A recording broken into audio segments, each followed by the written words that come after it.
झूम झूम श्री माँ जो आई है, श्री माँ जो आई है। आज भारत शिखर पे है, श्री माँ जो आई है। स्वागत आगत स्वागतम, स्वागत आगत स्वागतम, हम सब करते स्वागतम। आज हमारे बीच पधारे श्री माता जी आप है तारे। झूम झूम के करते हैं गान, झूम झूम के करते हैं गान। स्वागत आगत स्वागतम, स्वागत आगत स्वागतम। पूज्यवर माता जी के दर्शन पाकर दिल से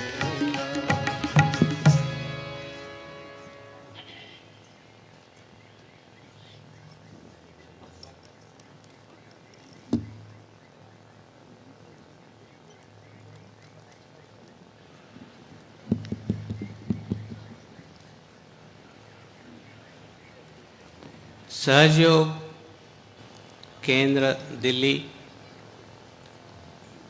यहाँ आए हुए सभी सहयोगी तथा यहाँ आए हुए सभी भाई बहनों की तरफ से हम परम पूज्य आदिशक्ति श्री माता जी का हार्दिक स्वागत करते हैं।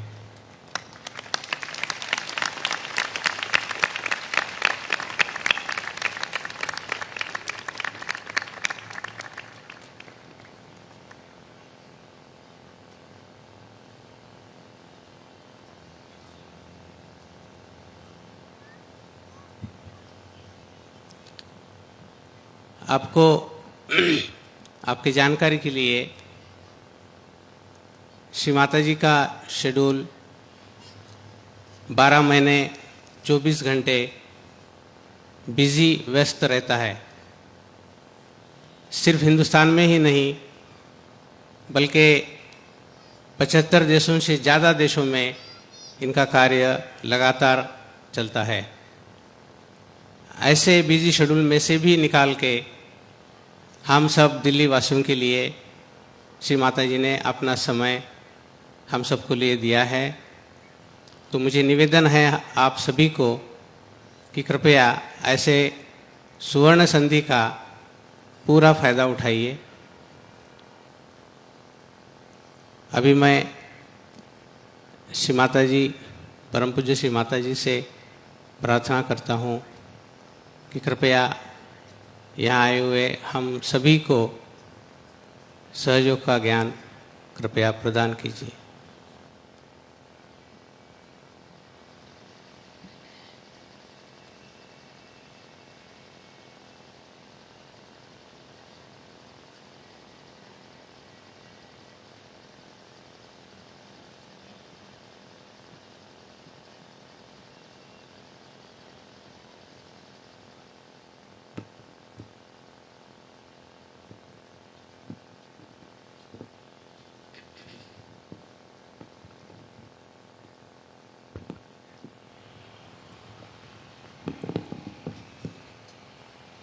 गिर रहा है।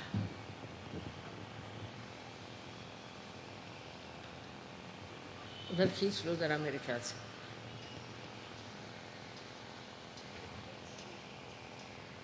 ठीक है आप हैं?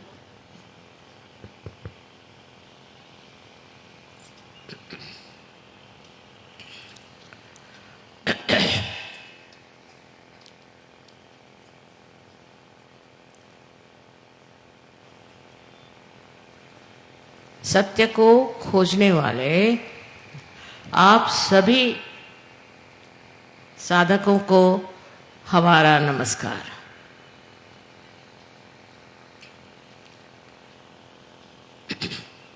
हम सत्य को खोज रहे हैं, किंतु कौन सी जगह खोजना चाहिए, कहाँ खोजना चाहिए,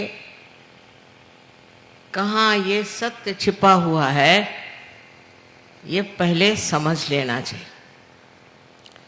आप देखिए कि परदेश से हजारों लोग हर एक देश से यहाँ आते हैं और उनसे पूछा जाए कि तुम यहाँ क्यों आए, तो कहते हैं कि हम यहाँ सत्य खोजने आए। हमारे देश में तो सत्य नहीं, लेकिन भारतवर्ष में सत्य है, ये समझ करके हम यहाँ आए। और इस सत्य की खोज में हर साल हजारों लोग इस देश में आते हैं और हजारों वर्ष से आते हैं। आपने सुना ही होगा इतिहास में चाइना से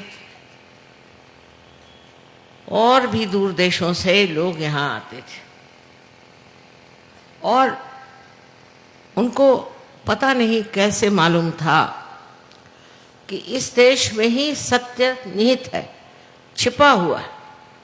और उसकी खोज में वो दरी के अंदरों में घूमते थे, हिमालय पे जाते थे, हर तरह की प्रयत्न करते थे कि किसी तरह से हम सत्य को खोज लें, क्योंकि वो किसी भी धर्म का पालन करते हैं। लेकिन वो जानते थे कि सिर्फ इस धर्म पालन से हमें सत्य नहीं मिलता। ये तो एक मार्गदर्शक है, जैसे रास्ते पे इशारे पे लिखा जाता है कि रास्ता, किंतु इससे हम पाते नहीं। इसलिए इस अधूरेपन से परेशान हो करके वो अपने भारतवर्ष में आते थे।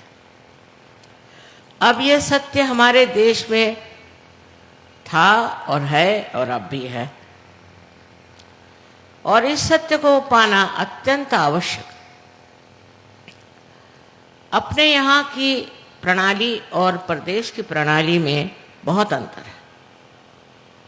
वहाँ की जो ज्ञान की प्रणाली है वो इस तरह है कि अगर कोई बात कोई आदमी कहता है तो उसको फौरन वो देखने लगते हैं, उसका निरीक्षण करते हैं और उसका विश्लेषण करते हैं कि ये बात कहाँ तक सही है।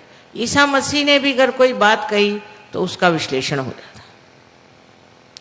उस विश्लेषण से जो असलियत है वो पता नहीं लगती और उससे दूसरे विद्रूप रूप सामने आ जाते।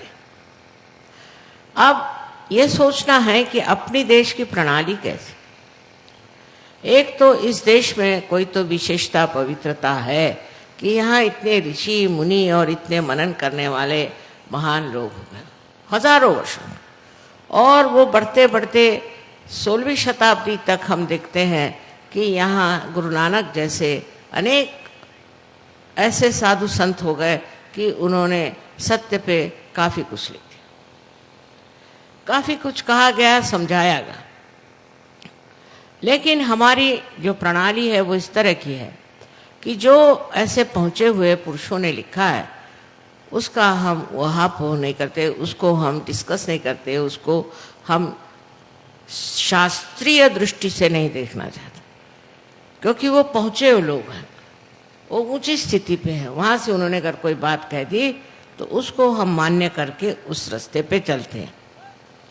ये हमारे देश की विशेष तरह की एक प्रणाली है, जिसमें हम एक श्रद्धा भाव से, एक विश्वास के साथ इस चीज़ को मानते हैं कि जो बड़े पहुँचे हुए आध्यात्मिक स्तर के ऊंचे मार्ग में रहते हुए लोगों ने लिखा है वही बात सही है, उसमें झूठ नहीं। और उसको पड़तालने का, उसका विश्लेषण करने का हमें कोई अधिकार नहीं, क्योंकि हम कोई ऐसे बुद्धिमान नहीं, ऐसे हम पहुँचे हुए लोग नहीं, हमारे में इतने शास्त्र वगैरह का कोई ज्ञान नहीं है, न ही हम गहराई से कोई चीज़ जानते। एक बार इस बात को समझ लेने पर हम श्रद्धा पूर्वक उस महान तत्वों को मानते हैं जो हमारे सामने इन ऋषि मुनियों ने रखा।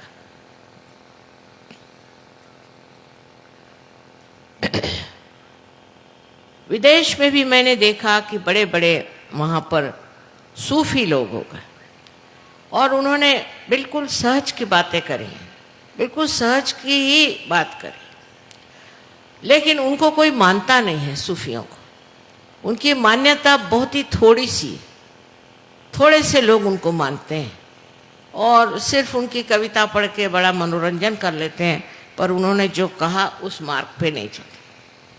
ऐसे हर एक देश में भी बड़े बड़े सूफी हो गए हैं। इंग्लैंड जैसे देश में भी विलियम ब्लेक जैसा एक बड़ा भारी संत हो गया, लेकिन उसकी बात कोई नहीं मानते हैं। और हमने तो कभी कॉलेज में भी उसका नाम नहीं सुना था, लेकिन हम जानते थे कि वो है। जब लंदन गए तो पहली मर्तबा हमने उनकी किताबें खरीदी। उसका कारण यह है कि विलियम ब्लेक पागल है, जितने भी सूफी थे सब पागल हैं, मतलब अपने ऋषि मुनि भी पागल है इनके हिसाब किताब से।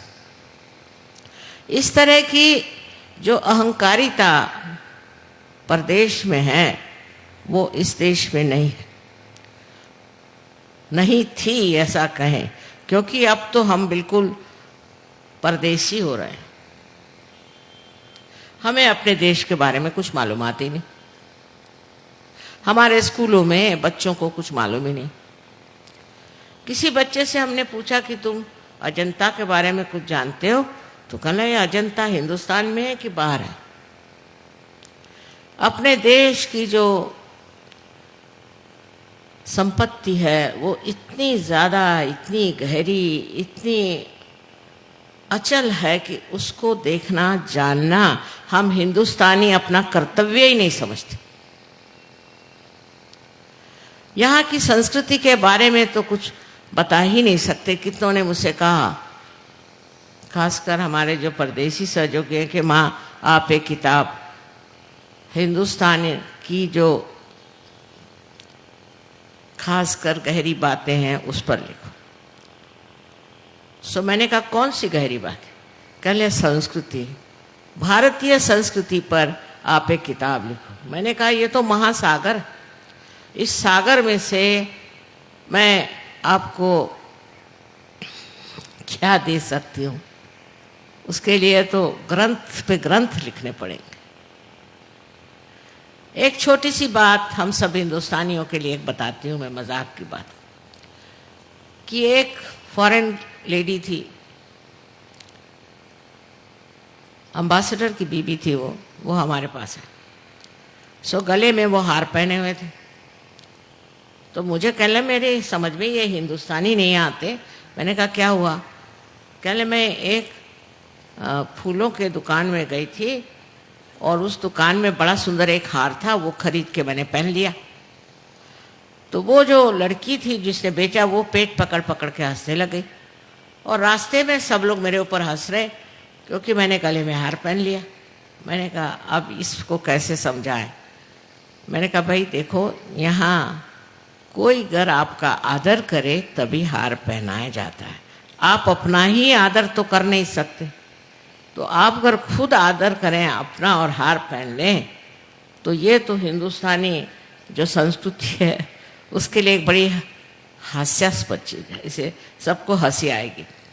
उसे कहा ये हिंदुस्तानी जो भारतीय आपकी जो चीज़ है ये बड़ी गहरी है। मैंने कहा ये तो आप कोई भी हिंदुस्तानी होगा ये बात समझ जाएगा कि इस तरह से अपने को आगे बढ़ा के रहना और इस तरह से अपने गले में हार पहन के घूमना, ये चीज़ बड़ी ही निंदनीय है, क्योंकि इसमें नम्रता नहीं, इसमें ये समझने कि हम हैं कौन, हम अपने को क्या समझे बैठे। लेकिन इस बात को लेकर के मैं कहूँगी कि महात्मा गांधी ने जो आंदोलन चलाया था वो बिल्कुल उल्टा फिर गया। जब हम गांधी जी के साथ थे, उनके साथ रहे और उन्हीं के बहुत सारी बातचीत और उनका ढंग जो था वो था, हालांकि वो भी परदेश के पढ़े हुए थे, कि अपनी भारतीय संस्कृति को उभारना चाहिए, उसके बगैर ये संसार नहीं बच सकता। इसका संसार को बचाना है तो भारतीय संस्कृति का यहाँ एक बढ़िया उदाहरण होना चाहिए, मसला होना चाहिए, जिसको देखकर लोग समझ जाए कि ये भी एक जिंदगी है, इसमें भी एक आनंद है। और उनके यहाँ 4 बजे उठने की प्रथा थी। 4 बजे उठ के नहा धो करके और आपको प्रार्थना में जाना पड़ता, और प्रार्थना में जाकर आप बैठिए तो वहाँ सांप भी बहुत है। कभी कभी एक आध सांप आपके सामने डोलता हुआ दिखाई देता था, पर कुछ कभी किसी को काटा हो बिच्छू ने भी तो पता नहीं। इतना वातावरण उनका शुद्ध था, और वहाँ नम्रतापूर्वक सब लोग, हर एक जाति के, हर एक धर्म के लोग बढ़ के प्रार्थना करते, और प्रार्थना में संगीत आदि सब कुछ होता था। और उन्होंने जो भजनावली भी लिखी, आश्चर्य की बात नहीं है, क्योंकि मैं इस बात को जानती हूँ कि वो कितने आध्यात्मिक थे, कि सारे कुंडलिनी के ही चक्रों पर उन्होंने एक के बाद एक, एक के बाद एक के बाद इस तरह से सारे श्लोक लिखे पूरे। सबसे पहले उन्होंने लिखा था तो गणेश की स्तुति, फिर सरस्वती की स्तुति। इस तरह से करते करते उन्होंने हर एक चक्र के जो अधिष्ठित देवता थे उनके ऊपर में अपनी भजनावली में लिखा था, और उसी तरह से गाने का। उसके बाद बाइबल से भी लॉर्ड्स प्रेयर कही जाती थी, उसके बाद कुरान से भी कहा जाता था, और भी बुद्ध धर्म का भी और जैन धर्म की भी उसमें कुछ न कुछ श्लोक होते थे। पर पहला जो हिस्सा था उसमें एक एक चक्र पे बैठे हुए हर एक देवता को उन्होंने लिया था। इतने आध्यात्मिक दृष्टि से देखते थे वो। कुंडलिनी के बारे में जानते थे, चक्रों के बारे में जानते थे, सब कुछ जानते हुए उन्होंने इस चीज़ को लोगों में लाने की कोशिश की। ऐसी भजनावली लिखाई जिसमें इस तरह से सब चीज़ें लिखी। और अध्यात्म के बारे में बहुत मुझसे भी पूछते थे। मैं तो बहुत छोटी लड़की थी, लेकिन तब से वो पूछा करते थे कि तुम बताओ कौन सी गहनता हमारे संस्कृति की विशेष है। अब इस संस्कृति के बारे में कहना बहुत ज़रूरी है, क्योंकि गांधी जी को तो लोगों ने भुला दिया। गांधी जी तो बिल्कुल बेकार हो गए, क्योंकि उनका आध्यात्म तो कहीं दिखाई नहीं देता। आज राजकारण में आध्यात्म की तो कोई बात ही नहीं कर। आध्यात्म में हम हिंदुस्तानी नहीं जाएंगे तो कौन जाएगा उसमें, कौन उसको समझेगा। आज आप देख रहे हैं यहाँ 75 देशों के लोग आकर के और बैठे। 75 देशों के लोग आए हुए हैं, और 75 देशों में ये आध्यात्म फैल गया, और इन्होंने आत्म साक्षात्कार को प्राप्त किया, और इन्होंने अपने संस्कृति को पकड़ा। अमेरिकन संस्कृति के नहीं, इंग्लिश संस्कृति के नहीं, फ्रेंच संस्कृति की नहीं, उल्टे जिस देश से आए हैं उस देश की संस्कृति को कहते हैं कि ये तो बिल्कुल ही पतन के योग ले जा रहे, ये हमारे आत्मा का हनन करती, ये हमें नैतिकता से गिराती। इन लोगों ने समझ लिया, अब हम लोगों को नहीं समझना चाहिए। हम लोग तो ऐसे ऐसी चीज़ों का वर्णन करते हैं, ऐसे ऐसे चीज़ों के लिए लड़ते हैं जहाँ नैतिकता का विचार है ही नहीं। और सबसे बड़ी चीज़ अपने संस्कृति की देन है कि हम लोगों को नैतिक होना चाहिए।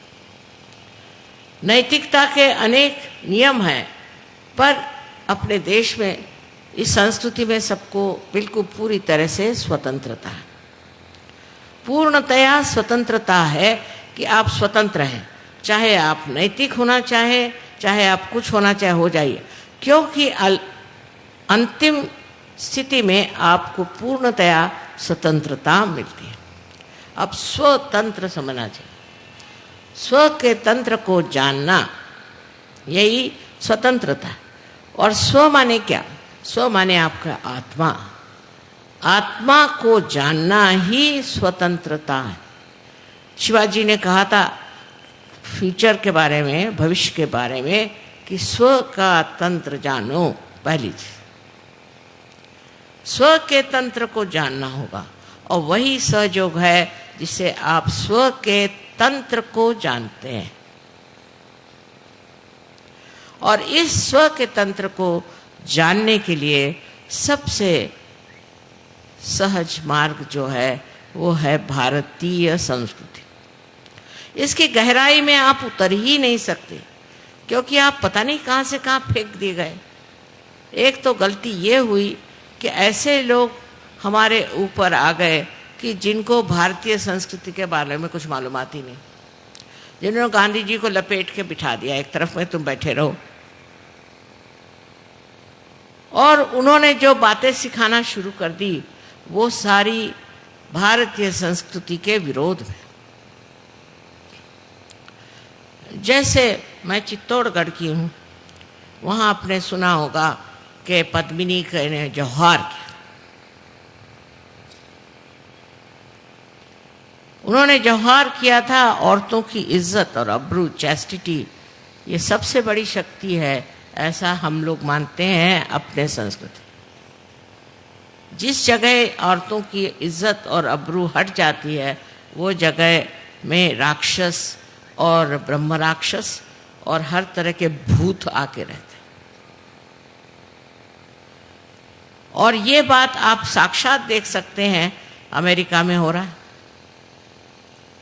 अमेरिका में इतनी गंदी चीजें हो रही हैं कि मैं तो आपके सामने बता नहीं सकती, पर यहाँ तक कि अपने ही बच्चों को माँ लोग मार डालते।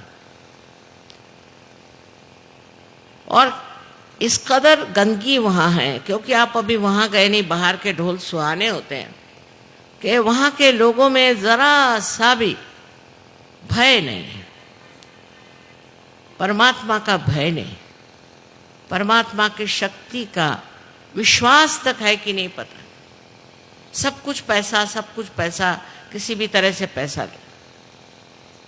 हमारे एक वहाँ हैं, उनसे किसी अमेरिका के आदमी ने कहा कि भाई तुमको इतना इतना रुपया देता हूँ, तुम फलानी औरत को मार डालोगे? उसे कहा ना मैं कभी नहीं मार सकता। कहा क्यों? कहले नहीं मैं मारना नहीं चाहता किसी, क्यों मारो? कहले पैसे के लिए। कहले पैसे के लिए क्या? दुनिया के लिए मैं नहीं मार सकता। तो उसने कहा मैं तो मार दूंगा। कहा क्यों? क्योंकि इसमें पैसा मिलता है, सबसे बड़ी चीज़ है पैसा। फिर आपकी माँ को भी मार दो। जब पहले एक साहब यहाँ आए थे तो मुझसे कहने लगे कि माँ मैंने अपनी माँ को ही मार डाला। मैंने कहा अच्छा, कल तुम मुझको मार डालोगे? जो अपनी माँ को मार सकता है और माँ के प्रति जिसे श्रद्धा नहीं है वो हिंदुस्तानी नहीं हो सकता, वो भारतीय नहीं हो सकता। माँ के तो बहुत वर्णन है, और माँ को तो हम शक्ति स्वरूप मानते हैं और उसी शक्ति की पूजा करते हैं। सबसे पहले सारे ग्रंथों में माँ का, माँ से ही सब शुरू हुआ। और इन लोगों की जो व्यवस्था है परदेशियों की, उसमें माँ का तो कोई स्थान ही नहीं।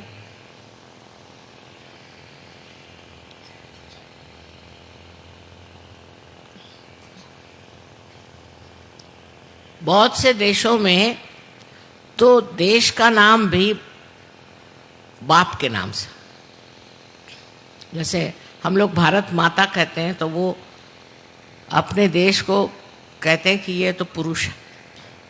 उसमें से एक देश है जर्मनी। आप जानते हैं जर्मनों ने क्या किया? अब रो रहे हैं जो कुछ भी किया उसके लिए, पर किया तो सही। ऐसे भारतवर्ष के लोग नहीं कर सकते। अब हमारे यहाँ समझ की कितनी कमी है। एक किताब मैंने देखी जयपुर पे, वो जयपुर का कोई होएगा उसने लिखी होगी। मुझे हैरानी हुई कि वो कहता है कि जो जौहर पद्मिनी ने किया था मेवाड़ में, उसकी जगह अच्छा था कि वो खिलजी के चरणों में चली जाती।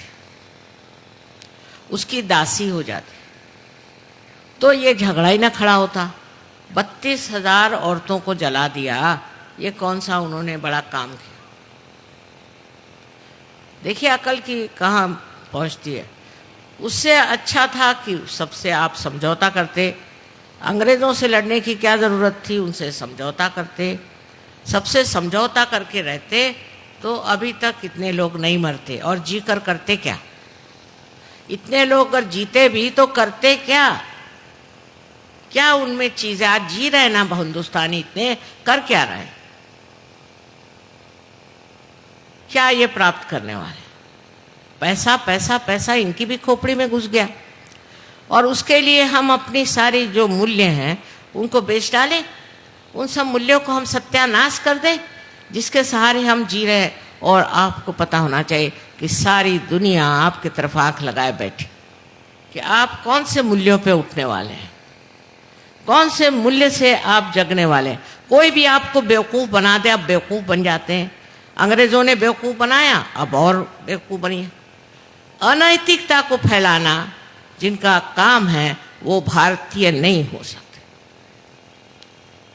क्योंकि नीति के सिवाय आप उठ नहीं सकते। नीति के सहारे आप उस परम को पा सकते। अगर आपने अंदर नैतिकता नहीं बैठी हुई तो आपका उद्धार हो नहीं सकता। आप नर्क में जाएंगे और आपका देश भी नर्क में जाएगा। जो लोग अनैतिकता को लेते हैं, जैसे देखा है हमने कि उन्होंने वहाँ पे हर तरह की स्वतंत्रता दे। अमेरिका किसी तरह से पैसा कमाना है, फिर औरतें अपनी इज्जत बेचे, चाहे शराब के आप गुत्ते खोलिए, चाहे कुछ करिए, किसी तरह से पैसा कमाना है। और पैसा कमा करके ये नए अमेरिका का देश है क्या? आपको पता है सब पे कर्जा है, उस देश पे कर्जा है। हमारे यहाँ से इतने लड़के वहाँ गए, इतने पढ़े लिखे। मैंने कहा यहाँ आए क्यों? कल यहाँ बड़ी तनख्वाहें मिलती थी, पैसा मिलता था इसलिए आए। अच्छा, अब पैसा गया कहाँ? सब पे क्यों इतना कर्जा है? हर एक बच्चे पर कर्जा। मैंने कहा भाई ये हिंदुस्तानी होकर तुम्हारे ऊपर कर्जा क्यों हुआ? सोचने की बात है कि आप बड़े भारी इंजीनियर हो गए, डॉक्टर्स हो गए, चार्टर्ड अकाउंटेंट हो गए और यहाँ कर कर्जे में बैठे हो कि अब तुम वापस नहीं जा सकते। कह रहे यहाँ पे जो लाइफस्टाइल है, यहाँ के जो रहन सहन है, उसमें तो कर्जा हो ही जाता। बेवकूफ़ जैसे वो लोग भी वहाँ ऑर्डर दे कि ये चीज़ मंगा, वो चीज़ मंगा, और वो कार्ड रखते हैं, कार्ड, और सब कर्जे में है। किसी के पास कुछ पैसा नहीं। आप गए वहाँ और वहाँ जाकर आपने कर्जा कर लिया, फायदा क्या? कुछ कमाया नहीं, कुछ नहीं, और वहाँ आप कर्जे में बैठे हुए हैं। हाँ, बड़ा बढ़िया आपके पास आलीशान सोफा होएगा, कारपेट होएगी, ये होगा वो होगा, पर सब कर्जे से। और वहाँ कर्जा करना कोई बुरी चीज़ समझी ही नहीं जाती, तो आप कर्जे पे कर्जा करते जाओ। ऐसी संस्कृति जहाँ अनैतिकता इतनी हो वहाँ होना ही है। इसको अलक्ष्मी कहते हैं, अलक्ष्मी का कोप, कि दिखने को ऊपर से तो दिखाई देता, अंदर कुछ नहीं, अंदर कर्जा। और हम उनसे क्या सीख सकते हैं? वो यहाँ सीखने आते हैं और हम उनसे क्या सीख सकते हैं? इन लोगों से कुछ भी सीखने का नहीं। ये कहने में कोई भी डर की बात नहीं है कि अपने देश जैसा महान देश कोई नहीं, और हमारे भारतीय संस्कृति जैसी कोई भी संसार में संस्कृति नहीं। इसकी जो गहराई है उसको तक पहुंचना ही मुश्किल हो जाता है, क्योंकि हम भी इतने बेकार हो गए हैं। इस भारतवर्ष में लोग इतने बेकार हो गए कि प्याज के पीछे में वोट देते हैं। अरे सारी दुनिया हंस रही। अभी हमारे सहयोगी बाहर से आए तो सब एक एक थैला प्याज लेके आए। बताओ, शर्म करो, शर्म करो इस बात। बेवकूफ बनाना तो बहुत आता है लोगों को, लेकिन बेवकूफ बनना हिंदुस्तानियों को आता है। अभी ये लोग सब गठरी भर भर के अपने साथ प्याज लाए। मैंने कहा प्याज क्यों लिया? कल आपके देश में प्याज की इतनी कमी है कि सरकार बदलना चाहते हैं। मैं कहा है ये तो है, एक बात हो गई, लेकिन अब तुम शर्मिंदा मत करो हमें। वो दिन गए जब कि देश के लिए लोग लड़ते थे, सब कुछ अपना त्याग किया। हम खुद कितने बार मार खाई इनकी, क्या क्या किया। मैं पूछती हूँ जो आज इतना अधिकार लगा रहे हैं, इनके बाप दादा ने भी कुछ किया देश के लिए या इन्होंने कुछ किया है देश के लिए? जब संग्राम इस देश में हुआ था, जब लड़े थे लोग, जेल में गए, लाठी खाई, मार खाया, घर द्वार मिटा दिए, तब इनमें से कोई लोग थे क्या वहां? अब बैठ गए अधिकार जमा के कि ये नहीं होना चाहिए, वो नहीं होना चाहिए। मैं देख देख के हैरान हूं कि अनैतिक चीजें लाने में इतना झगड़ा हो रहा है। नीतिवान लोग जो थे उनको खराब करो, उनसे पैसे ऐंठो, वो शराब पिलाओ, उनको गंदी बातें सिखाओ, उसे पैसे ऐंठ करके और सब खा जाओ। एक चीज है कि आपको ये सोचना चाहिए कि अगर आप सहज में आ रहे हैं तो आपको इस भारतीय संस्कृति को ही अपनाना पड़ेगा।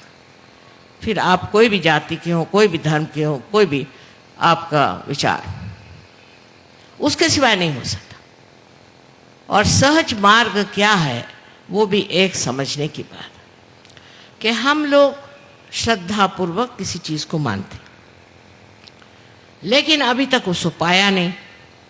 इसीलिए झूठे लोग बहुत आ गए, गड़बड़ी बहुत हो गई, हर जगह गड़बड़ी होती है, मारा मारी होती है, सब होता है, माना। लेकिन इसके लिए बताया गया है कि तुम आत्म साक्षात्कार को प्राप्त हो। आप आत्म साक्षात्कार को प्राप्त करो। आपके धर्म का कोई अर्थ नहीं, आपके बातचीत का कोई अर्थ नहीं जब तक आपने आत्म साक्षात्कार नहीं किया। बुद्धि से नहीं हो सकता, ये बुद्धि से परे चीज है, ऐसे आइंस्टीन ने कहा है। अब लो और कौन चाहिए आप? ये बुद्धि से परे चीज है, बुद्धि से आगे है। सारे शरीर को, बुद्धि, मन को, सबको अगर तुम मानते भी हो तो ये कोई शाश्वत चीज नहीं है। शाश्वत चीज जो है वो बुद्धि से परे, जिसे परम चैतन्य कहते हैं, उसको उसने टॉर्शन एरिया कहा हुआ है आइंस्टीन ने। वो बेचारा, वो भी एक आत्म साक्षात्कारी था, वो कह गया, उस पर मार लोगों ने लगा दिया, साइंस हर जगह। इसने कहा टॉर्शन एरिया, तो वो कहाँ है, कैसे मिलेगा, कैसे पाएंगे? मिल ही नहीं सकता, क्योंकि ये जो टॉर्शन एरिया है ये आत्म साक्षात्कार के बाद ही प्राप्त होता। तो पहले आत्म साक्षात्कार करें। अब उसके लिए बहुत से झूठे लोग निकल आए अपने देश में, बहुत से तांत्रिक निकल आए, वो कुछ दौर धंधा कर रहे हैं, कुछ हीरा दे रहे हैं, कोई कुछ कर रहे हैं, उसी में फंसे जा रहे हैं। ये आत्म साक्षात्कार को प्राप्त करना सहज मार्ग से बहुत ही सुलभ हो गया, सबको बहुत आसानी से मिल सकता। इसमें कोई भी ऐसी बात नहीं कि आप सर के बल खड़े हो जाओ, कि आप घर द्वार छोड़ दो, आप बाल बच्चों को छोड़ दो, कोई करने की जरूरत है। आपके ही अंदर ये शक्ति है, आपके ही अंदर त्रिकोणाकार अस्थि में ये शक्ति है। ये मैं कह रही हूं, ऐसी बात नहीं, अनादिकाल से यहां लोगों ने कहा है।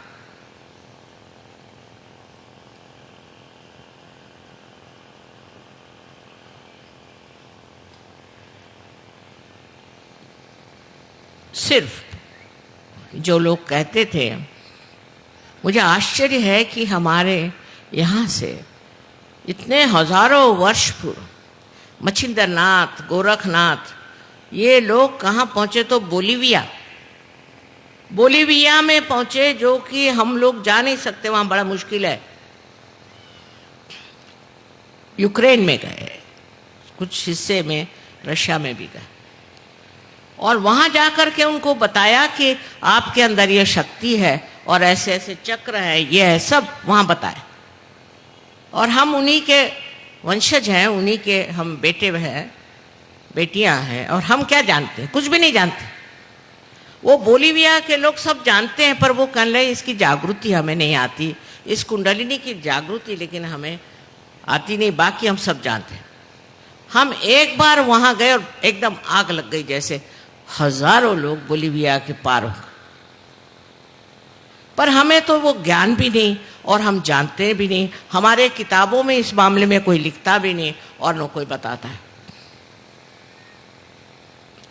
मानो हमको काट दिया, उस महान संस्कृति से, उस महान ज्ञान से हमको काट दिया, और काट करके हम अजीब एक पता नहीं कौन से देश के लोग बन गए।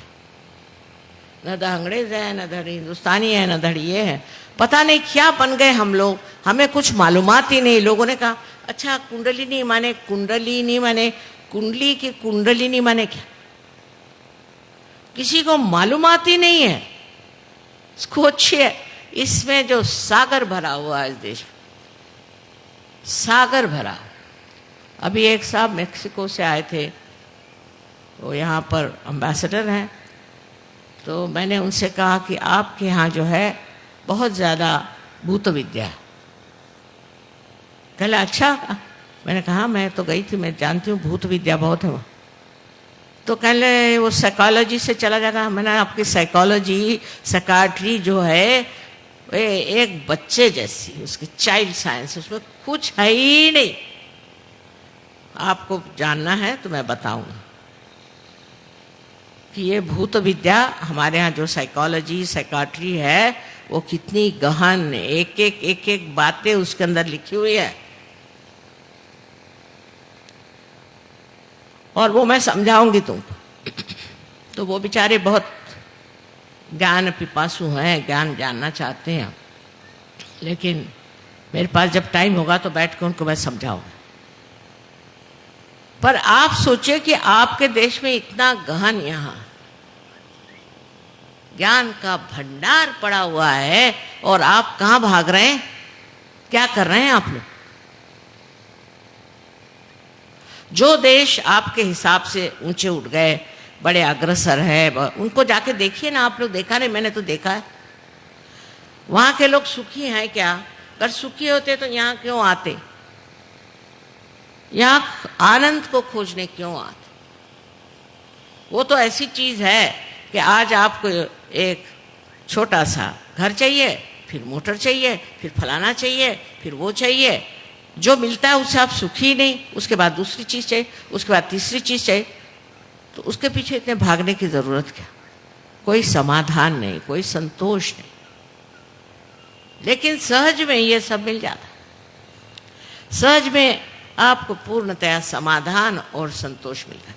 पर सहज मार्ग भारतीय संस्कृति पे बसा हुआ है, विदेशी संस्कृति नहीं चलेगी उसमें। जो सहज में आना चाहता है और आत्म साक्षात्कार लेना चाहता है, उसको पता होना चाहिए। अब ये औरतों को देखिए, बाहर से आई साड़ी आड़ियाँ पहन के बैठी हुई हैं। इसका मतलब नहीं कि अब वो हरे रामा जैसे कूदते फिरिए, उसकी जरूरत नहीं। असलियत को पाना है, रियलिटी को पाना है, तो गहराई से उतर करके और इसमें समाना पड़ेगा, इसको समझना पड़ेगा। इसमें कोई ऐसी बात नहीं है कि जो आप नहीं कर सकते, क्योंकि आप इस महान देश में पैदा हो। ऐसा लिखा जाता है शास्त्रों में कि भारतवर्ष में पैदा होने के लिए हजारों वर्षों की पुण्याई काम आती। बताइए, हजारों वर्षों की पुण्याई के बाद मैं क्या देख रही हूँ, कैसे लोग पैदा हो। और साहब अभी हमारे जिंदगी में हमने ऐसे लोग देख लिए जिन्होंने देश के लिए अपनी जान निछावर कर दी, और अभी प्यास के लिए क्या बहे, शर्म की बात है। पद्मिनी ने 32,000 औरतों को लेकर जौहार कर दिया। हमारे देश की विशेषता क्या है? हमारे मूल्य पर वो सहज से जागरूक होंगे, क्योंकि मैंने देखा परदेश के भी लोगों में वही मूल्य जागरूक हो गए, क्योंकि ये हमारे अंदर बैठे हुए मूल्य हैं।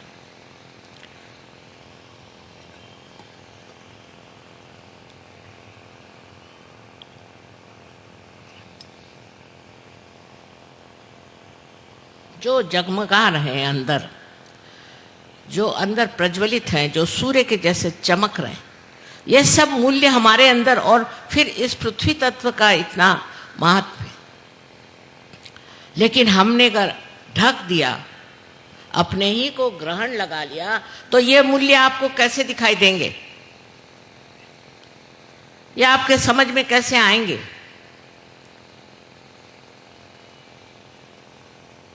कोई एक तरह का पर्दा हो तो बात करें। कबीरदास जी ने कहा था, बहुत सुंदर सब कुछ लिखा है उन्होंने सहज के बारे में, पर लोग समझ नहीं पाते, लोग नहीं समझ पाते। जैसे कि ईड़ा पिंगला सुख मन नाड़ी।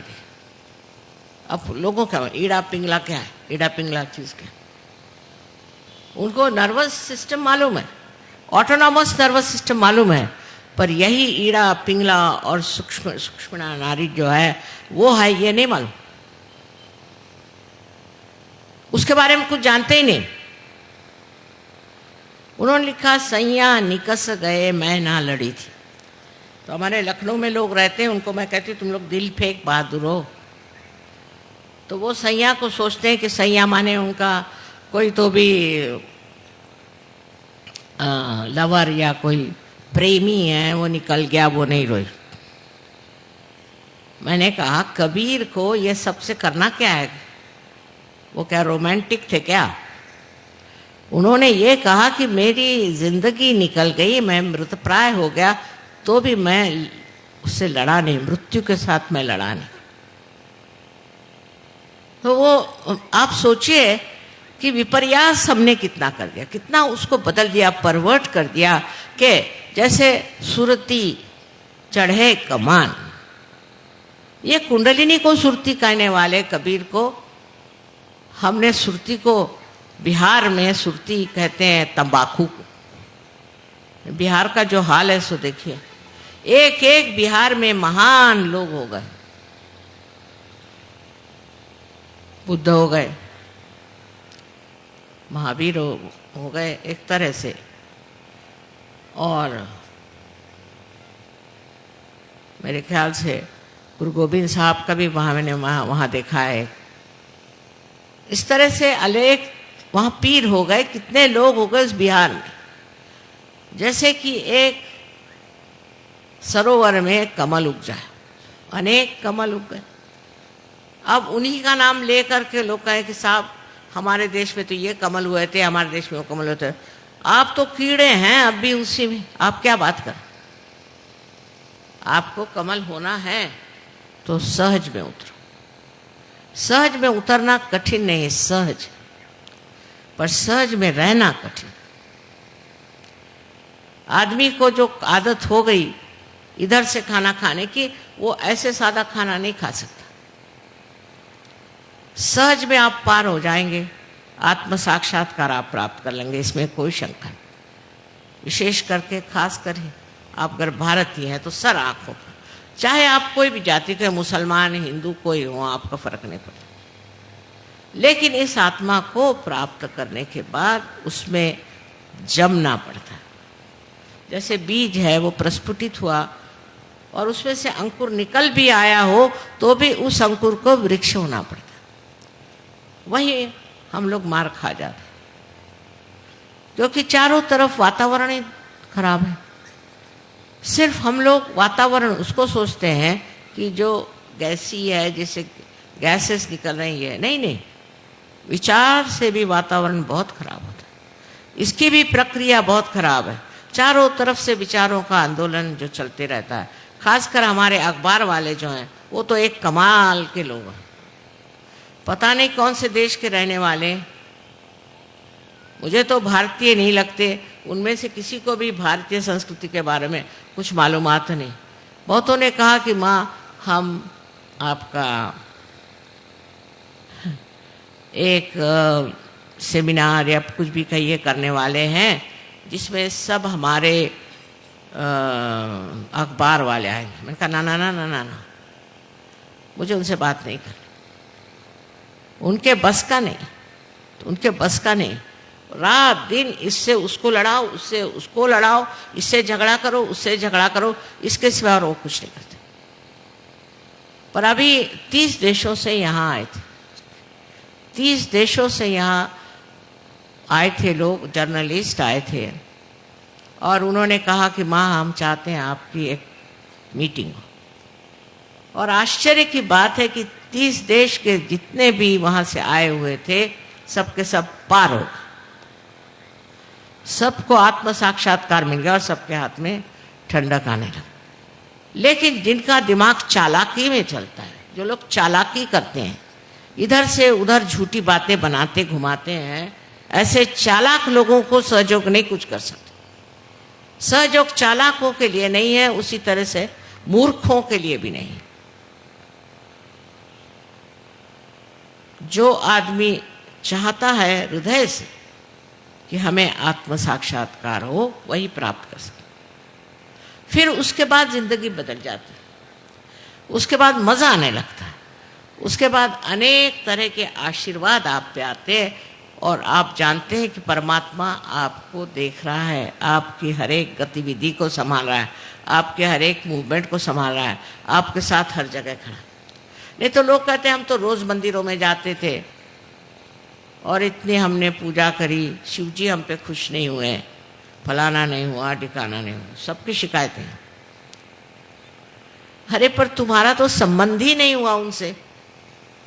जब तक आपका संबंध नहीं हुआ, मस्जिदों में गए कहे हमारे घुटने फूट गए, शिव जी नहीं मिले, वहाँ पर हमको परमात्मा नहीं मिले, हमें वहाँ आशीर्वाद नहीं मिला, सुकून नहीं मिला।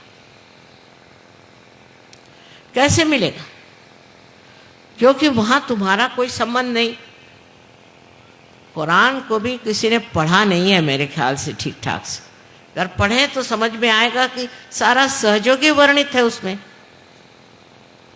उनका खुद ही जो जिसे क़यामा कहते हैं, जिसको कहते हैं, वो किस तरह से ऊपर चढ़े और किस तरह से सफ़ेद घोड़े पे बैठ के ऊपर चढ़े, कैसे 7 स्तरों पे उठे, वो सारा सहयोग है। जो सच्चे होंगे वो सच्ची बात लिखेंगे ना, इधर उधर की उटपटांग बात क्यों लिखे? ये तो उन्होंने बाद में नीति बना दी कि ऐसे नहीं करो, ऐसे नहीं करो, लोगों को बचाने के लिए। क्योंकि अरबस्तान के लोग जरा उनको मालूमात नहीं थी नैतिकता। अपने भारतीयों को मालूम है ये चीज गलत है, ये चीज सही। हम लोगों को पता है।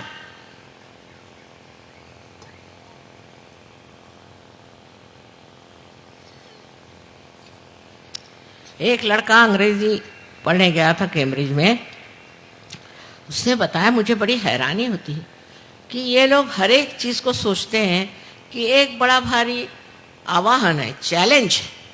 मैंने कहा कैसे?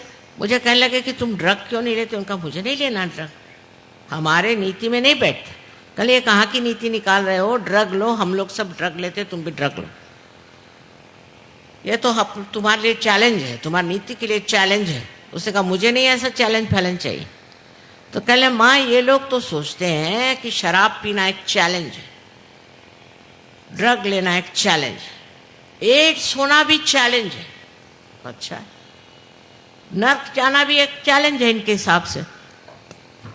उनका तो सारी बुद्धि भ्रष्ट हो गई, मति भ्रष्ट है। और क्या कहें? अगर कोई कहे कि ये बड़ी अच्छी चीज है तो इसे क्या कह सकते हैं? एड्स वाले लोग तो मैंने कोशिश करी कि उनके दिमाग ठीक करें, तो वो तो मेरे सर पे चढ़ गए। कहले हमने तो एक बलिदान किया है। बताइए। मैंने कहा काहे का बलिदान किया? कहने लगे कि देखो हम तो एक बड़े भारे फाइटर्स हैं, हम बड़े भारे लड़ाका लोग हैं, हम फलाना टिका। मैं नमस्कार, तुम ऐसे लड़ते रहो और अपनी ज़िंदगी बर्बाद करो, और क्या करें? तुम तो कुछ आगे जाने वाले नहीं, वो तो स्पष्ट दिखाई दे रहा।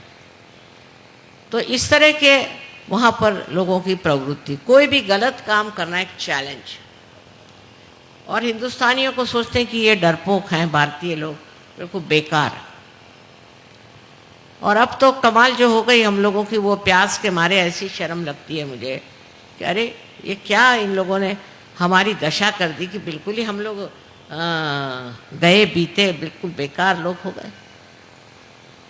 और इस दिल्ली शहर में कम से कम कितने ही लोग सहयोगी हैं, हजारों हजारों की तादाद में सहयोगी हैं। और पता नहीं कैसे ऐसी बातें यहाँ हो गई। अकल ही मारी गई है ना, जैसे पंजाबी कहते मत मारना, वो चीज। और ये चीज इतने जल्दी हो जाएगी ऐसे मुझे कभी संभावना नहीं। मैं सोचा था कि ठीक है अभी थोड़े दिन मैं बाहर काम करके आऊं फिर देखूंगी, तो यहाँ तो हालत ही खराब हो गई है। तो पता नहीं कैसे लोग पैदा हो गए यहाँ पर। अब ये कह सकती है घोर कलयुग है, मान ले, नहीं तो इंसान इतना बदल नहीं सकता। और इस कलयुग में एक भ्रांति नाम की चीज होती है, वो दिमाग पे काम करती है। वो जब दिमाग पे आ जाए तो कुछ दिखाई नहीं देता कि अच्छा क्या है, बुरा, बुरी बात कौन सी, नीति कौन सी, अनीति कौन सी, इसका तारतम्य नहीं रहता। इसका कुछ पता ही नहीं चलता कि ये ले या वो ले। इसी घोर कलयुग में ही सह जाना है, ये लिखा हुआ। नल दमयंती आख्यान में नल ने एक बार कली को पकड़ा, उसकी गर्दन पकड़ी कि मैं तुझे मार डालता क्योंकि तुमने मुझे बहुत सताया, मेरे बीबी से मेरा विछोह कर दिया, मैं तुमको मार डालूंगा। तो कली ने कहा कि अच्छा बाबा मेरा महात्म्य तो सुन लो फिर मार डालना। उसने कहा तुम्हारा क्या महात्म्य, तुम तो दुष्ट हो। कले नहीं, मेरा एक महात्म्य यह है कि कलयुग में लोगों में भ्रांति हो जाएगी, भ्रांत हो जाएंगे, माने बौखला जाएंगे। और उसी वक्त हजारों लोग जो कि गिरी कंदरों में खोज रहे हैं परमात्मा को, सत्य को, वो आशीर्वादित होंगे। वो लोग अपने आत्मा का अनुभव करें, उनको आत्म साक्षात्कार। इसलिए कलियुग जो है बहुत ज़रूरी है, उसके बगैर ये होने नहीं वाला। और इसके बगैर मनुष्य से प्राप्त नहीं करेगा, इसको नहीं खोजेगा। ये जब बताया गया तो नल ने उसको छोड़ दिया, अच्छा आने दे तेरा कलयुग। ये घोर कलयुग आया और आपको सबको समेट रहा है। इधर ध्यान दीजिए, कौन से चक्कर में हम घूम रहे हैं, इसका विचार करना चाहिए। सहज के मार्ग में आने के लिए आपको कुछ नहीं देना, पैसा नहीं देना, कुछ त्यागना नहीं, कुछ नहीं, इस तरह की चीज है ही नहीं। सिर्फ आपके अंदर बसी हुई कुंडलिनी का जागरण करना है। और जब वो जागृत हो जाती है तो अपने ही आप वो सहस्त्रार में समा करके और इसका भेदन करके और चारों तरफ फैली हुई ये सूक्ष्म चेतन शक्ति उसे एकाकारिता दे। एकदम सादी बात है, आपका आज तक उस सूक्ष्म शक्ति से कोई संबंध ही नहीं आया। आपने आज तक उस सूक्ष्म शक्ति को महसूस ही नहीं किया, उसको जाना ही नहीं। और बगैर जाने बगैर ही आप भगवान का नाम ले रहे हो, मंदिरों में जा रहे हो और दुनिया भर के उपद्रव कर रहे हो। मस्जिद में जाने से क्या होगा, वो दिखाई दे रहा है, किसके अकल आई है, सब आपस में मरे जा रहे हैं। और मंदिरों में जाकर के क्या हो रहा है, जहाँ पैसे खाए जा रहे हैं, दुनिया भर का भ्रष्टाचार आ रहा है। ये क्या साक्षात नहीं है कि ये गलत, इससे कुछ न कुछ लाभ नहीं, उसके लिए कोई और चीज करनी चाहिए। ये सामने दिखाई दे रहा है, इसका साक्षात है। सामने साफ जो चीज दिखाई दे रही उसको पहचानना चाहिए कि ये रास्ते ठीक नहीं, इसमें कोई फायदा नहीं, ये बेकार की चीज है। जो पाना है अपने अंदर, अंदर के अंतरात्मा को जब तक हम प्राप्त नहीं करते तब तक इस अंधकार में न जाने कहाँ से काम लोग भटक जाएंगे। इसलिए पहला ज़रूरी चीज़ है कि आप इस अंधकार से उठें और आत्मा के प्रकाश में क्या अच्छा और क्या बुरा, इसको पहले जानें। पर आत्मा का प्रकाश जब आता है तो सिर्फ इतना ही नहीं होता। ये नहीं सिर्फ होता है कि आप निरक्षीर विवेक जिसको कहते हैं वो जान ले, किंतु आपके अंदर जो सत्सत विवेक बुद्धि है वो बड़ी प्रबल हो जाती है और आप सिर्फ जो सही होगा वही करते हैं, जो आपको नष्ट करेगा, जिसे अंग्रेजी में सेल्फ डिस्ट्रक्टिव कहते हैं, वो काम आप करेंगे ही नहीं। और सारा ही काम आप अत्यंत प्रेम से करते, अत्यंत दुलार से, प्रेम से सारी बात करते। मेरे लिए भी बड़ा मुश्किल है कि कोई कठिन शब्द कहे। आज लेकिन मैं तैयारी से आई थी कि आप लोगों से कहूंगी कि और बेवकूफ़ी मत करो, बहुत बेवकूफ़ी कर चुके। अब ये जो सर्च के मार्ग से आप पाते हैं, पहले तो आप अपने अंदर शांति को प्राप्त करें। अपना देश शांति प्रिय, इस देश ने किसी भी देश पे आगाड़ी नहीं करी, किसी भी देश को लूटा नहीं, किसी भी देश की जमीन अपने हाथ नहीं। ये शांति कहाँ से आई? इतने हजारों वर्षों से हमने इतनी द्विधा उठाई, तो भी ये चीज़ कहाँ से? ये इस धरती की विशेषता, जिस धरती पे आप बैठे हैं उसी धरती की विशेषता है कि हम लोग शांति प्रिय लोग। अगर कोई हमारे ऊपर आक्रमण करता है, अटैक करता है, तो ज़रूर हम उससे लड़ेंगे, लेकिन किसी के यहाँ जा करके और हम खुराफात नहीं करते। इस तरह की व्यवस्था अभी तक अपने यहाँ नहीं, और देशों में है, अपने यहाँ नहीं। उचकाएं उसको, उस पर झगड़ा लगाएं, वहाँ जाके बॉम्ब छोड़े, ये सब हम लोग नहीं करते। ये नियंत्रण हमारे ऊपर अपने आप आया हुआ है, स्वयं आया। तो अंदर की शांति प्रस्थापित होती है। फिर घरों में, अपने संसार में, अपना जो छोटा सा संसार है उसमें भी शांति है। बच्चों में शांति है। शांति बहुत ज़रूरी है। जहाँ शांति नहीं होती वहाँ पेड़ नहीं उग सकते, वहाँ कुछ भी प्रगति नहीं हो सकती, एक दूसरे को काट मारने में ख़त्म हो जाते हैं। पर सहयोग से जो शांति प्राप्त होती है उससे उन्नति होती है। अभी सहयोग में कितने ही बच्चे हैं जो कहाँ से कहाँ पहुँच गए, कभी वो सोचते भी नहीं थे कि हम इसे प्राप्त करेंगे, इतना हमें मिलेगा, इतना ज्ञान और इतनी समृद्धि, और हर तरह से पूरे हो गए, भर गए, तबीयत भर गई। अगर मैं किसी को एक छोटी सी भी चीज़ देना चाहूँ तो कहेंगे माँ पहले ही तुमने तो सब दे दिया, अब क्या दे रहे हो। ऐसी स्थिति अंदर में स्थापित हो जाती है, और ये जो समाधानी स्थिति है, इससे पूरी तरह से आपसी रिश्तेदारी, आपसी प्यार, आपसे समझ। अब सबसे तो बड़ी चीज़ है कि सहयोग, ये प्यार की देन। परमात्मा का जो प्यार हमारे अंदर है वो प्यार आपको मिलता है, और प्यार से बढ़ के संसार में कोई चीज़ नहीं। जिसने प्यार की महिमा जानी उसके लिए फिर और चीज़ों की कोई ज़रूरत नहीं, सारे मूल्य उसके स्थापित हो जाते हैं। प्यार ही वो पानी है जिससे कि अपने देश का जो ये बड़ा सुंदर पेड़ है ये सजीव हो जाए। आपसी प्यार, आपसी दोस्ती, अगर हमारे अंदर आपसी प्यार होता और आपसी एकता होती तो क्या मजाल है कि हमारे ऊपर किसी और का राज्य हो सकता था। आपसी प्यार, आपसी दोस्ती, आपसी एकता आने के लिए सहयोग चाहिए।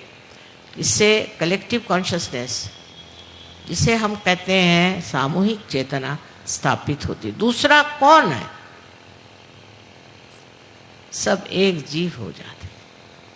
अब देखिए इतने दूसरे दूसरे देश से लोग आए हैं, अनेक धर्मों का पालन करने वाले, इनमें जो एक जीवता है, इनमें जो समाधान है, एकात्मता है, वो आपको कहीं नहीं मिलेगी। आप हैरान हो जाएं कि किस तरह से ये लोग एक हो गए।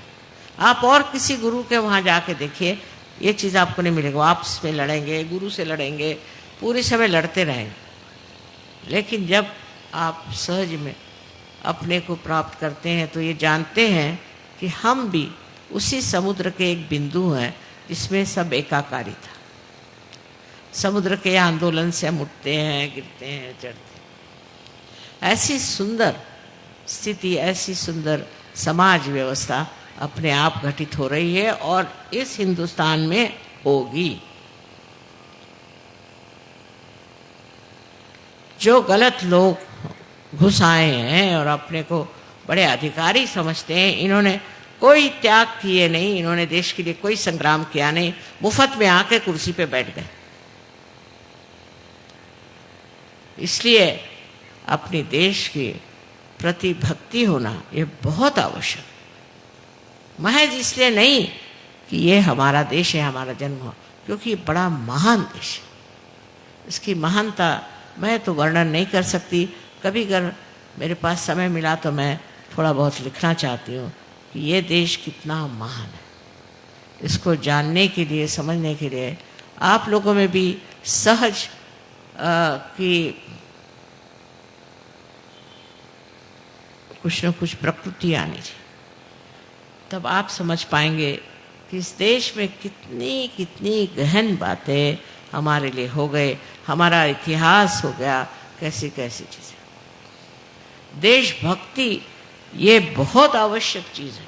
अगर आपके अंदर देश में भक्ति नहीं है तो आप सहज में आ नहीं सकते। इस देश के प्रति आप ही को भक्ति नहीं, इन सब लोगों को है जो 75 देशों में सहयोग कर रहे हैं। आपके देश के प्रति इतनी भक्ति है कि जब ये बाहर से आते हैं तो आकर के और इस अपनी ज़मीन को झुक कर नमस्कार करते हैं और चूमते हैं। अब यही आपको सिखा सकते हैं कि आप अपने देश की शक्ति को पहचानें और देश का वंदन करें। इस पर तो बोलते रहें तो बोलते ही रहेंगे हम। और आज आप लोग इतनी दूर दूर से आए हैं, ठंडक में आए हैं, और एक माँ के लिए बहुत बड़ी चीज़ है। इतने बच्चे सामने हों तो वो क्या और कह सकते। मैं सिर्फ आपको ये आशीर्वाद देना चाहती हूँ कि आप आज इसी वक्त यहाँ पर आत्म साक्षात्कार को प्राप्त करें, और उसके लिए कुछ आपको करना नहीं, मैंने साफ बता दिया। आप जहाँ बैठे हैं वहीं आपको गंगा पहुँचा देंगे, और आप स्वयं अपने हाथ में देखेंगे कि ठंडी ठंडी हवा बयार जैसे बह रहे। ये भी बड़ी सूक्ष्म चीज़ है। ये क्या है, ये बयार कैसी आती है, ये क्या है, अब ये सारी बातें बताने का समय नहीं, किंतु किसी दिन ज़रूर आपको बताएंगे कि ये क्या चीज़ है। यही चैतन्य का प्रभाव जो हमारे अंदर से बह रहा है, और इसी के दम पर कितनी चीज़ें आप कर सकते हैं। अपना शारीरिक, मानसिक, बौद्धिक तो आप ठीक कर ही सकते हैं, पर औरों का भी ठीक कर सकते हैं। ऐसे आप महान हैं, और आप कीचड़ में कर फंसे रहें तो मैं उसे क्या कर सकता। आपसे अब इतनी विनती है कि 10 मिनट के लिए और ज़्यादा से ज़्यादा आपको इसे प्राप्त करना। जो कुछ भी मैंने कहा, सुना, उसको यही जानना चाहिए कि आपके अंदर शक्ति का जागरण करने से पहले तैयारी हो रही थी, उसके बगैर नहीं हो सकता। कायरों का काम नहीं है, और मैंने आपसे कहा कि मूर्खों का भी काम है। तो समझदारी से इस चीज़ को स्वीकार करें कि आप स्वयं आत्मा हैं, और आत्मा को प्राप्त करना ही एक ही लक्ष्य है जीवन का, और कोई लक्ष्य नहीं।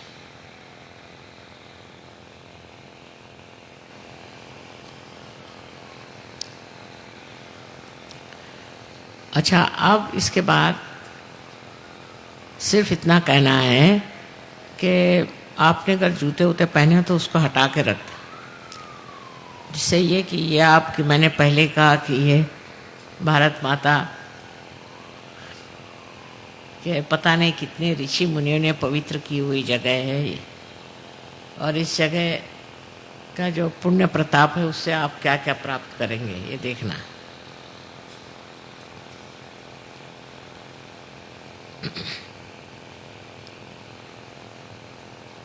अब कृपया दोनों हाथ मेरे तरफ करें।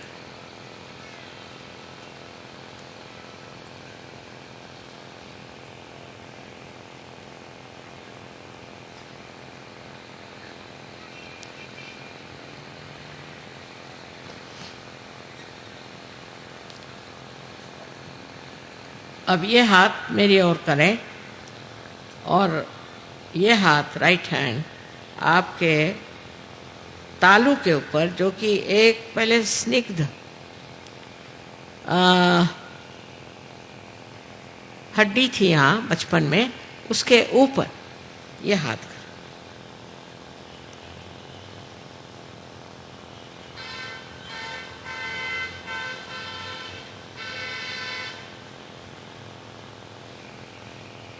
अब अपना ये हाथ राइट हैंड मेरे ओर करें और लेफ्ट हैंड सर के ऊपर,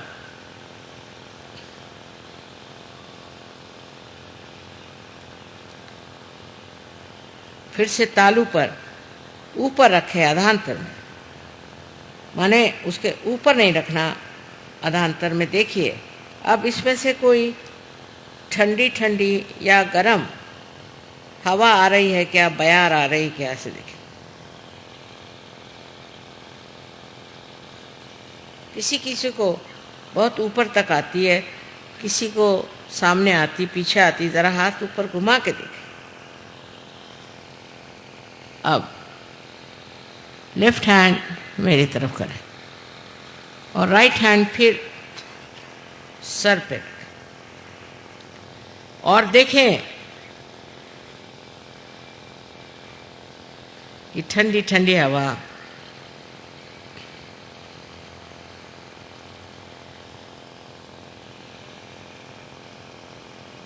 आ रही है क्या।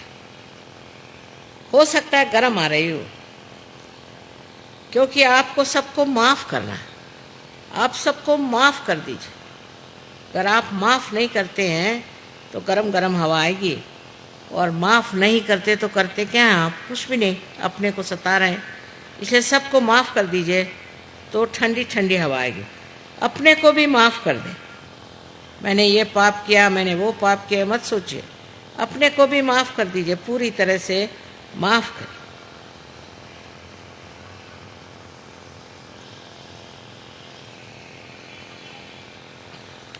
अब दोनों हाथ मेरे ओर कर। Please put both the hands towards me please.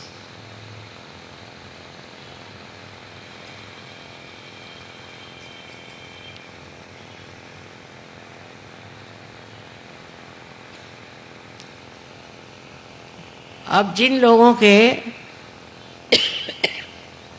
दोनों भी हाथ में ठंडी ठंडी हवा आ रही या गर्म हवा आ रही, वो दोनों हाथ ऊपर करें, दोनों।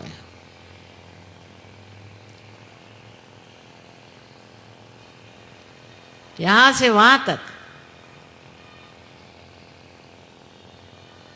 सबको अनंत आशीर्वाद है, सबको अनंत आशीर्वाद है। आपने तो प्राप्त कर लिया, आपका बीज तो प्रस्फुटित हो गया। अब इसके वृक्ष बनाने, और इसके इतने वृक्ष जितने आप लोग हैं बन जाए तो फिर क्या करें। तब फिर ये कलयुग कितने दिन टिक सकेगा। सत्य युग तो आ ही रहा है, लेकिन उसका अभी प्रकाश पूरी तरह से फैला नहीं। आप ही उसके प्रकाश देने वाले आप ही लोग हैं। और मुझे पूर्ण विश्वास है कि आप लोग सहजों को फैलाएंगे। हर एक आदमी एक एक हजार आदमी को पार कर सकता है। हर एक औरत एक एक हजार औरतों को पार कर सकती है। और सबको चाहिए कि कोशिश करके और पार करें, लोगों को पार करें, माने आत्म साक्षात्कार दें। आप सबको मेरा अनंत आशीर्वाद। सबसे आखिर में हम वंदे मातरम गाएंगे, जिसके लिए आप सब खड़े हो। जिस गाने को लेकर के हमने स्वातंत्र का युद्ध किया था, आज उसको आप मना करने वाले कौन होते हैं? आप लोग सब खड़े हों और ये फॉरेन के लोग गाएंगे। इससे आपको आश्चर्य होगा कि कहाँ तक हमारे भारत माता की महिमा पहुंची हुई है। Where is the Vande Mataram? कुठे ते बच्चे हैं? बच्चे कहाँ? बोला इकडे. The children should come here, the school children. Will be singing this song. हाँ? शाळेची बोलो नहीं, स्कूल के बच्चे नहीं, पहले से बता रखा था मैंने।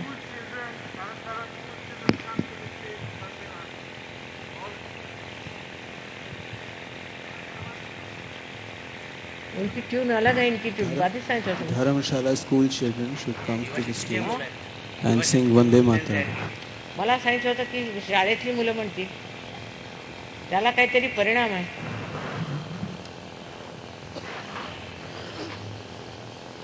Let them come on the stage. Let the children come on the stage. यांची काहीतरी दुसरीच ट्यून असणार। Come here on the stage. Children, बच्चों को ऊपर बुला। Dharamshala school children, Dharamshala school children, please come to the music. इन लोग की अलग से ट्यून है क्या? हाँ? Sit down. All right. Now, all of you should come here.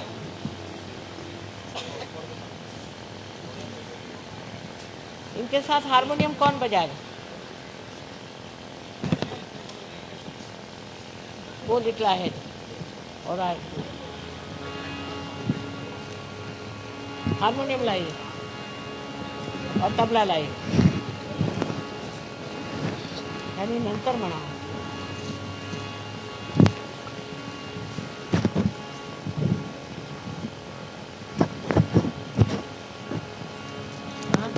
त्याचे फॉलो बद्दल आधी बोलू का नाही?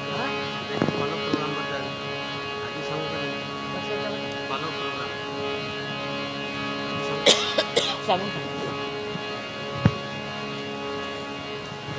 Now you have to stand up, I think, all of you.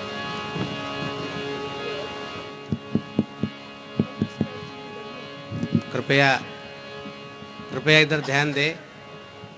अभी जैसे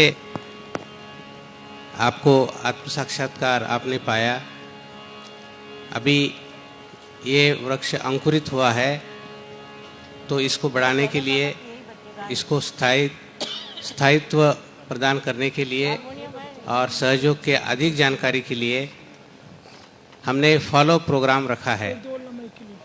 तो कल यानी सैटरडे 19 तारीख को 6:30 बजे जितने भी सहयोग के सेंटर्स दिल्ली में हैं, इन सभी जगह फॉलो प्रोग्राम है। अभी आपको जो पर्चियाँ बांटी गई है उसके पीछे सारे सेंटर्स के एड्रेस है। तो जिसको जो सेंटर नज़दीक है, कृपया कल शाम को 6:30 बजे इस सेंटर्स पे आइए, वहाँ फॉलो प्रोग्राम आपके लिए होगा। आप सारे सादर आमंत्रित हैं। Thank you.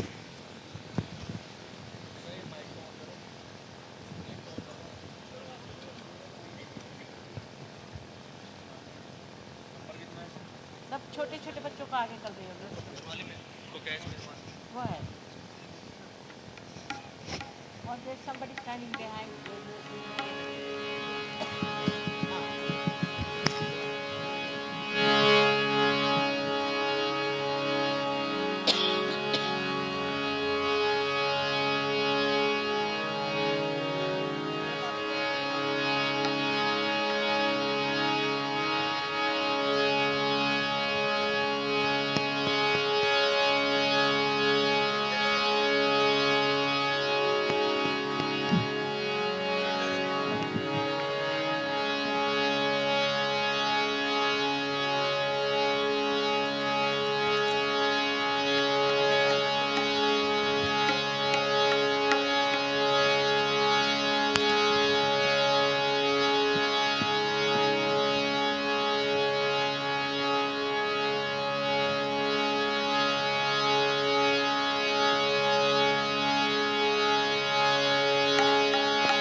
मातरम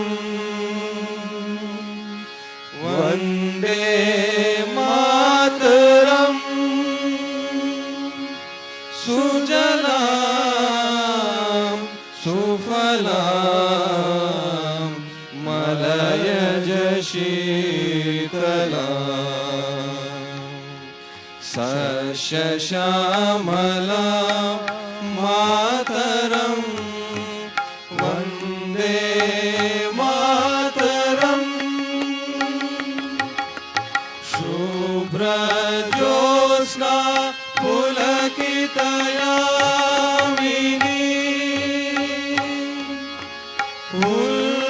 फुल्लकुसुमिता द्रुमदलशोभिनी सुहासिनी सुमधुरभाषिणी सुखदां वरदां मातरं वन्दे मातरं वन्दे मातरम्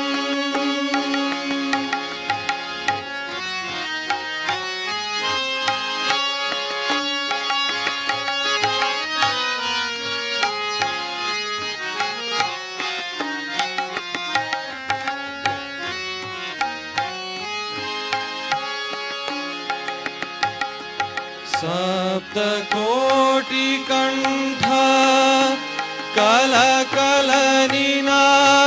करले द्विसप्तकोटि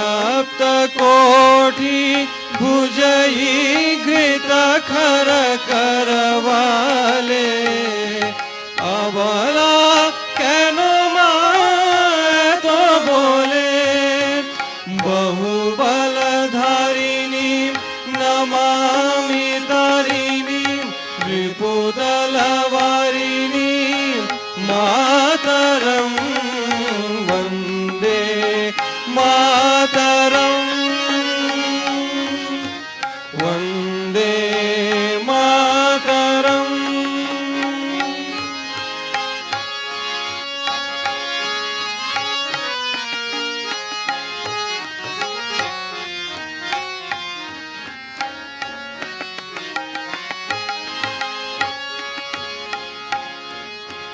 तुमि विद्या तुमि धर्मं तुमि हृदि तुमि मर्मं त्वं हि प्राणाः शरीरे बहुते तुमि मा शक्ति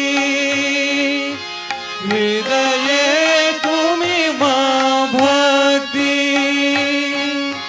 तुम्हारी प्रतिमा गौरी मंदिरे मंदिरे वंदे मातरं वंदे मातरं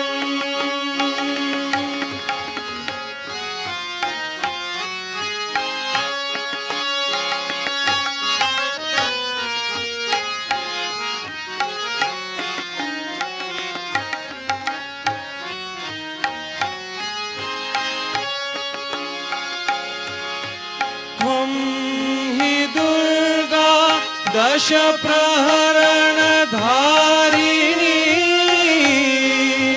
कमला कमलदल विहारिणी वाणी विद्या दायिनी नमामि त्वं नमामि कमला अमलाम् अतुलां सुजलां सुफलां मातरं वन्दे मातरं वन्दे मातरम्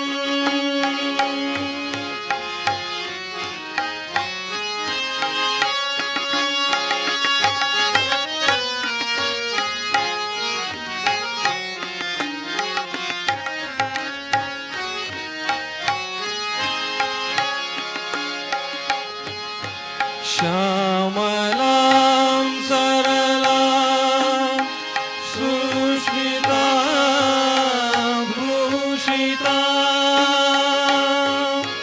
धरणीं भरणीं मातरं मातरं वन्दे मातरं वन्दे मातरम्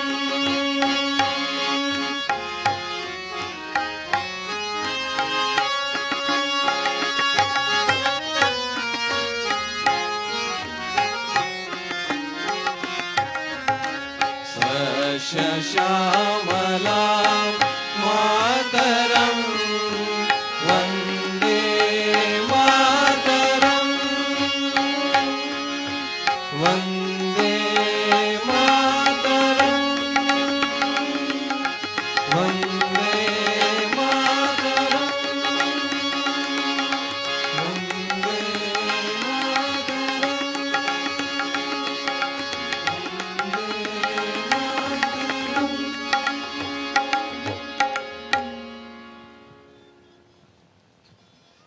बोलो आदिशक्ति माता जी श्री निर्मला देवी की